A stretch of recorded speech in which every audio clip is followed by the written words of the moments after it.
Rehan, welcome to the show.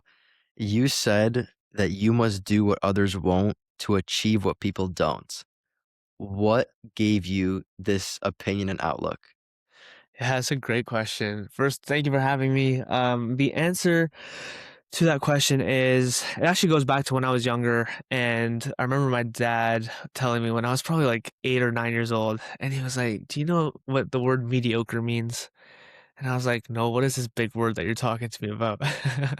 And then he proceeded to give me the definition. He was saying that, someone who's mediocre is someone who settles for, what's normal and who isn't striving for anything bigger or greater than themselves. And he asked me, do you want to be mediocre? And my response to him was no. I actually do want to do, something different. I want to make the world a better place. I want to strive for something that is greater than just me. And in the pursuit of trying to achieve these big things, I think the whole quote of you must do what others won't to achieve what people don't is this whole idea that most people will not necessarily go above and beyond to get certain results. And I think that if you do want to do extraordinary things, then you have to take extraordinary action. So that's kind of where it comes from of like, you must do what people are just not willing to do if you want to achieve things that most people don't achieve. And that's pretty much the essence and the core of where that all came about. Yeah. Why do you think that people don't do these things? That's an interesting question because for some people it's like they just don't want to. Yeah. Simply put, they just don't want to. It's not something that everyone needs to do per se, right? Everyone goes about this life very differently. Everyone has a different path, a different purpose, a different meaning that they attach to, why they're here. And for some people, living that life of purpose is literally just having a good time, spending time with friends and family and, relaxing and just being in the moment. And that's beautiful. It's such a beautiful thing. For other people, it might be like, yeah, just like working 10, 12 hours a day and just like grinding it out and, making sure that they are like putting in every single second towards this work or this passion or this something that they're trying to build. And I ultimately think that we're just trying to meet different needs for ourselves and we meet those needs in different ways. And some people want to maybe quote unquote do more, right, than others. But at the end of the day, we're just making choices. So I don't think this is a right or wrong necessarily, of course, but there's just some people who would rather do other things. And yeah, it's more, I don't see it as like as something that is like right or wrong. It's just different for everyone. Yeah, that's interesting. And I think that's also a good a good testament to the fact that if people aren't really lined up with what you want to do and they don't believe in it, you should listen to the people that I guess align with who you want to be like because it doesn't make sense to listen to the person who wants to, let's say, be a millionaire about how to, I don't know, work an entry level job, right? So a lot of people have this like misalignment of what they think other people want, what they want to achieve. And I think that was a great answer that you mentioned that because that's something that some people fail to realize, even myself sometimes, because we get so into our own lives that it's like, everyone is doing things their own way and that's okay. Like they're happy doing it and they all in a way have justification for it as well. Like they'll say, I know I'll talk to somebody like I like to think of myself as pretty ambitious, right? But I'll talk to somebody and same thing like you were talking about. He's like, listen, I just want to be with my family. I want to have a good time. Go to the beach today and I'm happy. And I'm like, you know what? Like good for those people, you know? Yeah. In your experience, right? The people that tend to be more ambitious, do you feel like some of them have a harder time being happy and okay with what they have in the current state? Yes, I do actually. I've seen that quite a bit. And it's very, very interesting. I've been toggling back and forth with this whole idea of like being in the moment, being in the present, and still pursuing something that is going to happen in the future, right? Yeah. Where's that balance? Like, how does it fit? How does it work together? And there's this whole thing. I know people talk about it. It's like, oh, we're human beings. We're not human doings, right? We need to stop doing so much and we need to just start being more, like be more in the present. Yeah. And I think it was Alex Ramosi actually recently that talked about this on one of his podcasts, but he was talking about how, you know, ultimately who we are is a result of what we do. And the two definitely go hand in hand because like if I were to tell you, "Oh, Elon, I'm a kind person," right? That's who I am.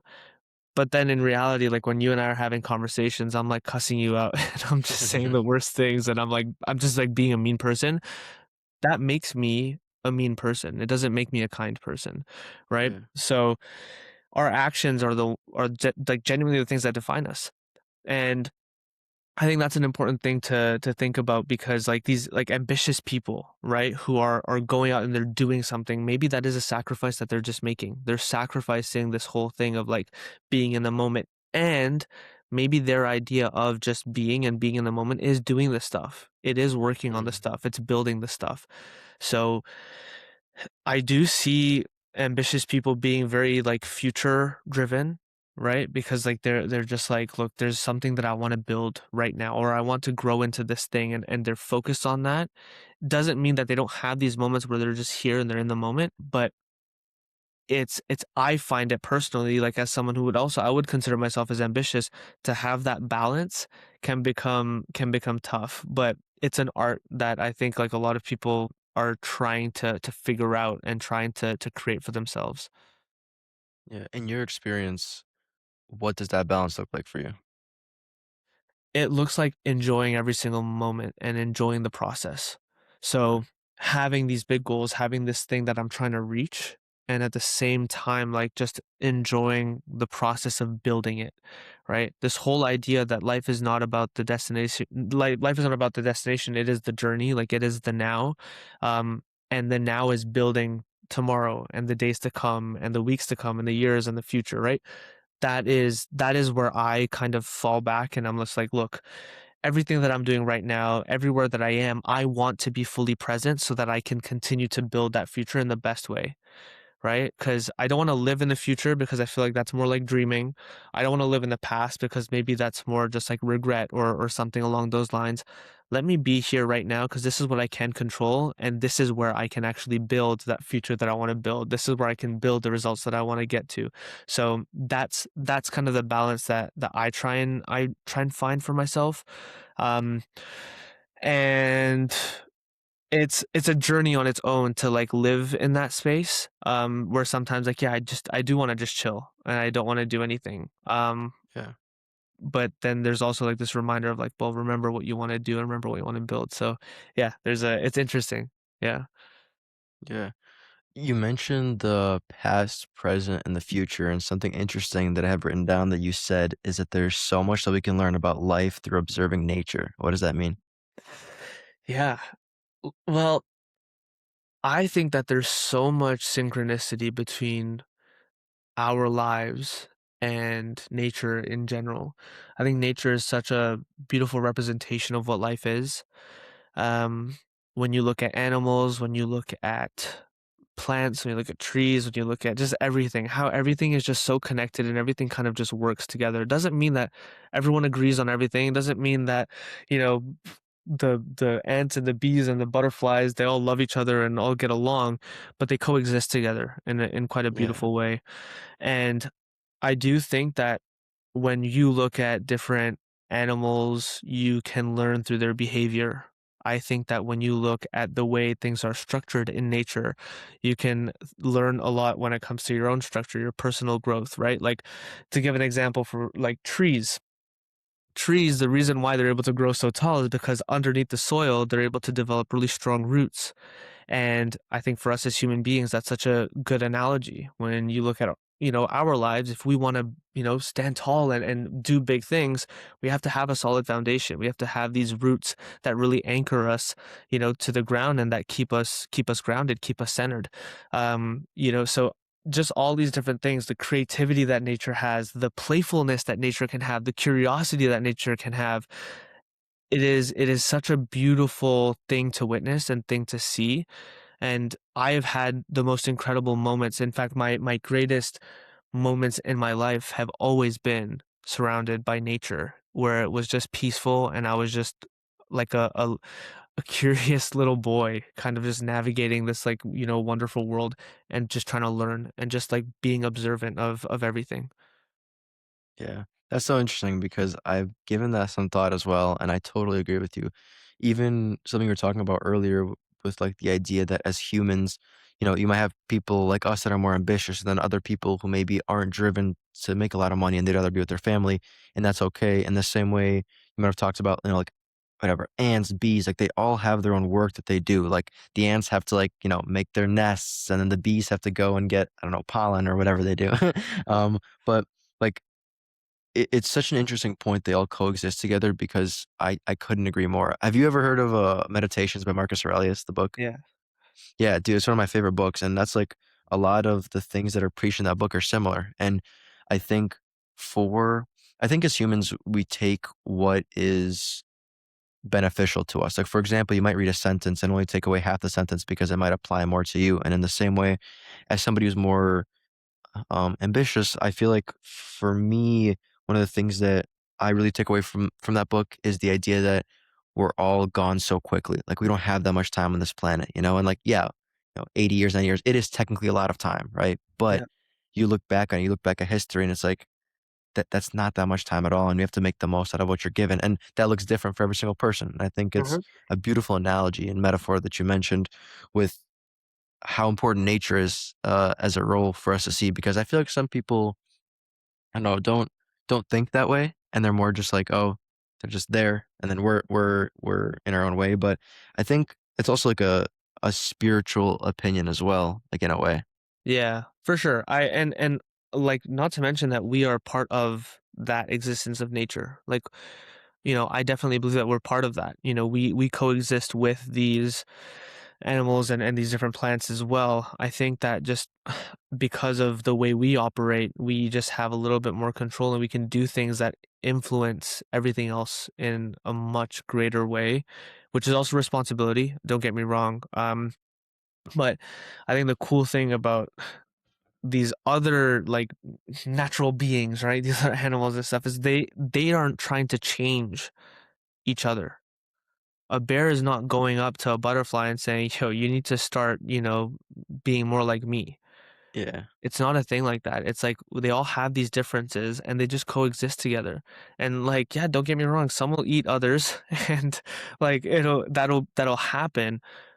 And at the same time, there's just this understanding, there's this balance there. There's this unity there. And I think that is special. That is special. And in my optimistic view of the world, I truly believe that human beings can get to that place as well. We live in a world where there's a lot of conflict, there's a lot of challenge, and there almost seems to be like this rift in humanity, which is human unity, right? Humanity is composed by human unity. There's a bit of a rift there, and there seems to be like this division amongst us for some reason because of our differences, whether that be our different beliefs, whether that be different viewpoints, whether that be the way we look. There's so many differences there, but at the end of the day, like we're all human, like we're all the same, at the essence and at the core. And I think understanding that is precious. Yeah, continuing what you were talking about, you state that your mission is to change the world by bringing out the best in people. What does that look like? I truly believe that if everyone understood more about who they were and their potential, and they stepped into that with the values that we all share when it comes to curiosity, love, kindness, happiness, respect, and bringing out those values, I truly believe that the world would be a way better place. Um, and I think that that starts by everyone discovering more about who they are, stepping into that version of themselves for them. Anything that happens on the outside is a reflection of who we are on the inside, right? Yeah. The whole idea of like, okay, if I wanna Elon, if I wanna make you happy and I wanna show you love, I have to have that within me first, right? I need to be Yeah. able to develop that for myself first because that's the only way that I can give it. That's the only way that I'll be able to share it with others. And if more people can just take responsibility, if more people can just love themselves, if more people can stay curious, if more people can just commit to growing internally, then I think that the world just ultimately grows as a whole and as a unit. Yeah, and I think it's even going back to what we were talking about earlier, the fact that everybody has their own things going on, and people might judge people for how they think, what they do, how they look. But like for those people, they need to take a look at themselves and be like, who are they? Why do they think that way? And it's interesting you say that because I feel like for the people that I speak with, they tell me similar things to where the most progress that they've made was been after looking inside. Like, okay, who am I? What do I want to do? And also, not that it's an easy thing, but not letting other people's opinion of who they think you are affect you. You know, like if you like Ray, if you told me right now, like, you know what, my dream is to chase butterflies in England, I'd be like, dude, I'm so happy for you because most of the people in the world don't even know what they want to do, let alone go after it, you know? So in your experience, because you've helped so many people, in your experience, how do you make an argument to somebody that might feel like a person's making fun of them, a person doesn't believe in them? They're like, dude, like as hard as it is, you got to keep going because this is for you. You know, this is not for anybody else. Yeah. The first thing that comes to mind is to ask them the question. Let's say you wanted something for yourself in life, and let's say no one in the world believed in you except for yourself. Do you think that there's a chance of you making it, yes or no? What would the answer be? I would say yes for me. Okay.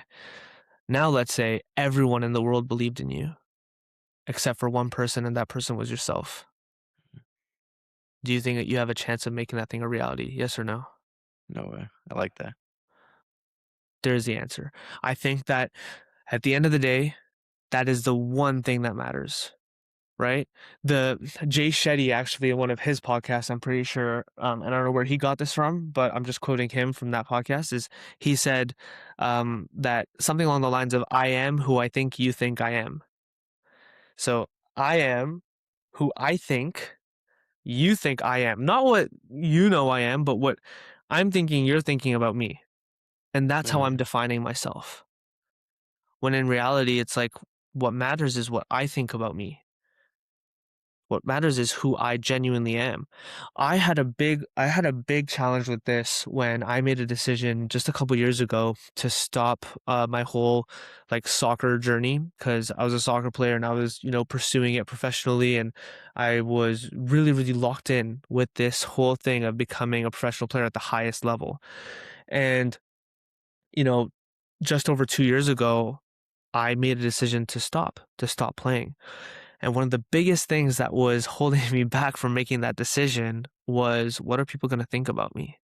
mm, Who am I, without soccer? Because I was known as, oh, Rehan's the guy that he's the guy who plays soccer in France. Like that's how everyone back home knew me. Like that was the whole identity that was kind of embodying and encapsulating who I was, right? And I had to really just sit with myself for a while until I understood, well, the reality is like I get to decide who I am. I get to make that decision. I get to write down that definition and believe what it is that I need to believe. It doesn't matter what everyone else thinks of me because they're not living my life. They're not the ones in charge. They're not the ones who are actually doing the things, right? yeah, And I think as soon as I realized that, then it was like, that's also when I got this whole like epiphany of like, okay, everything that happens on the outside comes from within, right? So as long as I am doing whatever I can to make sure that I am constantly growing and that I'm developing, I think that's where the strength comes from. yeah. How'd you just answer this a little bit, but in the moment when it was hardest for you, you were saying that you had the identity that like that you're the guy that's playing in France and you have to stay with yourself for a while. But like talk about the difficulty of actually making the choice between like sitting there and being like, yeah, I probably should do something for myself, but actually taking the actions to be like, guys, like I'm done. This is not who I am anymore. Yeah, it's funny, the World Cup's happening right now, and as I'm watching the World Cup and I'm watching the games, like I'm seeing people that I grew up knowing, grew up No playing way. with, and they're competing in the World Cup. People I've played against, and there's always a little side of me that's like, oh, that could have been, that Mm, could have been me. Like I could have been there, right? And I think all soccer players will relate to it, because it's like an athletes actually in general, can relate to that feeling. It goes down ultimately to our life is made up of different choices and decisions that we make, and taking action is important. And I think for me, I just had to take it from a very logical perspective. And I made a very logical decision. And that decision was that if my mission in life is to make the world a better place, if my mission is to impact, billions of people on this planet, then what is the path that I need to take? What is the decision that I need to make right now that will get me closer to that? And doesn't mean that soccer is not going to be a part of my life, right? Doesn't mean that soccer is not going to, be something that I hold close and dear to me. I'll still play soccer for myself. I still play to this day like 2, 3, even 4 times a week because I love it. And at the same time, the focus is now completely shifted. The focus is now shifted towards like, really developing the mission and working towards that. And I think that for me, I got lucky. I can't speak to everyone, but I got really lucky because I had something that was way stronger than the goal.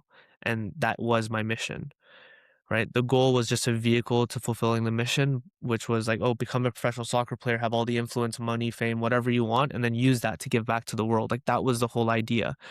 But the mission, giving back to the world, was always at the forefront of everything. And then I just realized that I can still fulfill that mission in a different way. So I was very lucky that I had that. And not everyone is fortunate to have that other thing or that other path or that something that is greater than them or that mission, that why, that purpose. Yeah. One of the things I remember that I saw you put out somewhere, but it was the whole idea that a lot of people, will join these elite academies and they get so worked up about making it big that they forget that they were in it for the love of the game, right? So how do you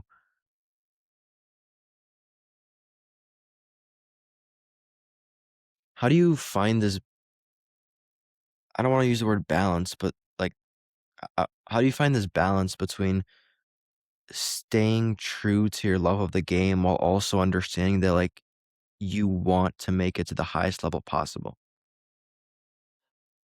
I think that instead of maybe having a balance, it's a priority. So the priority is to continue to love the game. And then after that, the rest of it will come, right? With Hmm. like the pursuing it professionally. I think that if you genuinely do love the game, you'll want to play it all the time. You'll want to give it 110% all the time. You'll want to train. You'll want to do what other people are not willing to do to achieve what other people are not willing to achieve. You're going to be willing to do that if you genuinely love the game. And I think that's where it all comes from. Like that is the energy source of the journey. So that has to come first. And if you Yeah. don't have that, then it doesn't really make sense to pursue it because then the question becomes why. Like, why would you pursue something that is very, very challenging, that is very, very tough if you don't actually love it, if you're not actually enjoying it? Because if it is to, let's say, make the money or to do anything like that, you can make the money in a very different way, Yeah. right? So, for me, what it was though, it was this thing of, look, I love the game and I'm very passionate about it. Let me do whatever I can to make this a reality. And what happened was is that I didn't actually find the balance properly where there's like this idea of work on energy versus play with energy. Play with energy is that having fun, it's like being in the moment, being curious, all of that. And then working on is just like you're just going, you're pushing, right? And I was pushing really hard. I was working on it a lot to the point where I stopped enjoying it. I stopped having fun. I stopped playing the game. I was working on the game. And that's when the disconnect happened for me where I just didn't want to do it anymore. Yeah.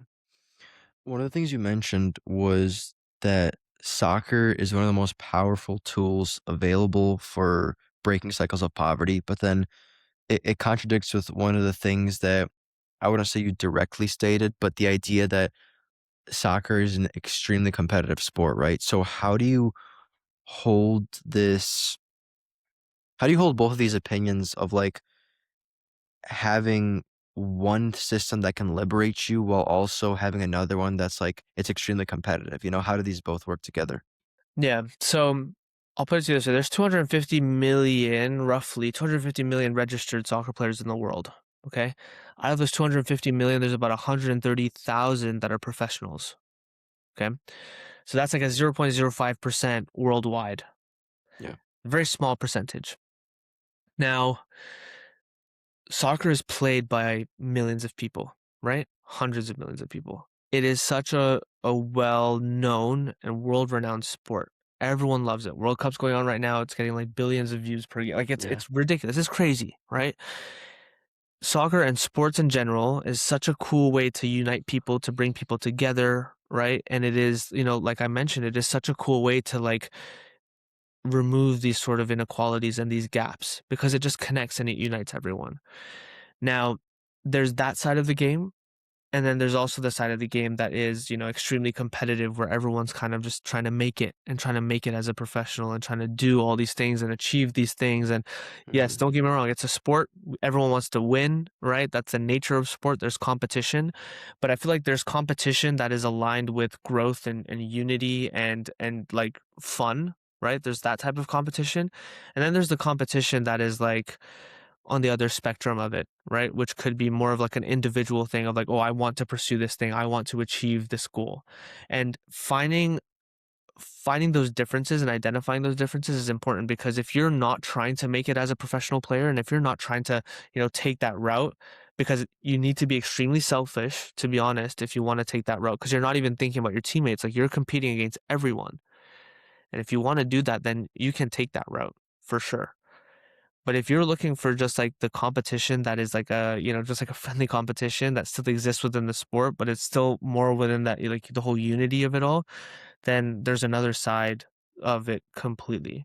So I think that's the interesting thing about sports in general is that there's always going to be this thing of like depending on what level you're at, depending on how you're experiencing it, depending on, how you're kind of going about the journey, it could be like this very focused, driven, discipline, like one thing, one focus. This is what I'm going for. You could take that route, but it could also just be a thing that you're just doing for fun because you love it and then you just want to enjoy it.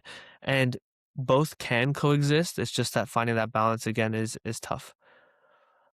Yeah, I feel like this also relates to like business in a way. I feel like the people that have their mindset on like money are usually the people that fall out the quickest, as opposed to people that genuinely believe in their missions and they're there like they wake up every day and they want to help all these people are the ones that I feel like in my experience I've noticed have changed the most people and in turn made the most money, ironically. Yeah, for sure. And it goes back to this whole idea of like loving what you do is the energy source of it all. Yeah. Like, because that will take you even in the hardest times. Your love for the thing, that's what's going to get you through it. Always. Right? Your why, your purpose, like that is what is going to drive you. Because otherwise you're just fighting this uphill battle and it's like this push that you have against this resistance versus this pull, right? When you have something that's pulling you in a direction, it's so much easier to flow into that versus when you're pushing into something, right? You have resistance and it's a lot harder. Doesn't mean that it's impossible to do, it just makes it more complicated and more difficult. Yeah. What would you tell your 13-year-old self when you moved to France if you could speak to him right now looking back, especially you were extremely mature, you come off amazing, the way you speak is just amazing, like, I always love having these conversations with you, so I'm very interested to know, like, what would you have told your 13-year-old self? I appreciate that, Elon. Um, I would tell him number one, first thing is I tell him I love you. I tell him I love you, and I'd tell him to trust himself. Trust who you are, and yeah, those are the 2 things. I think those are the 2 main things that I would tell him because I think he needed love.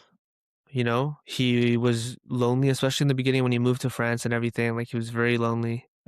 So just to remind him, that he is loved not only internally but also, from the people around him. He's very fortunate about that, and to just trust that what he was doing was the right thing and that he was going to be okay and that he was strong. So yeah, I love Yeah, you. Trust yourself. That's what I would tell him. yeah, you mentioned that, when you moved, it was lonely, I mean, you're in a completely different country, you don't know anybody. What were some of the things that kinda helped you feel a bit better about the place you're in? It's crazy. It was actually like honestly, it was these little things. I I would actually like I'd watch YouTube. I'd watch shows. I'd watch things like that because that's what like gave me company. So, you have like content creators such as like the Sidemen and people like that. Like I would watch those guys because it would keep me company. Like that would be the almost like a distraction in some way from like what I was feeling. But at the end of the day, what it was genuinely like me building a connection with something else or with someone else. And it almost sounds kind of crazy, but I had to kind of do these things in the beginning to not like cry all the time. And that was genuinely like what it was for me. So I had to experience that whole thing, which is yeah, I would almost just like find these little things here and there, whether that was like watching YouTube, watching shows, playing soccer, doing things like that. That's amazing.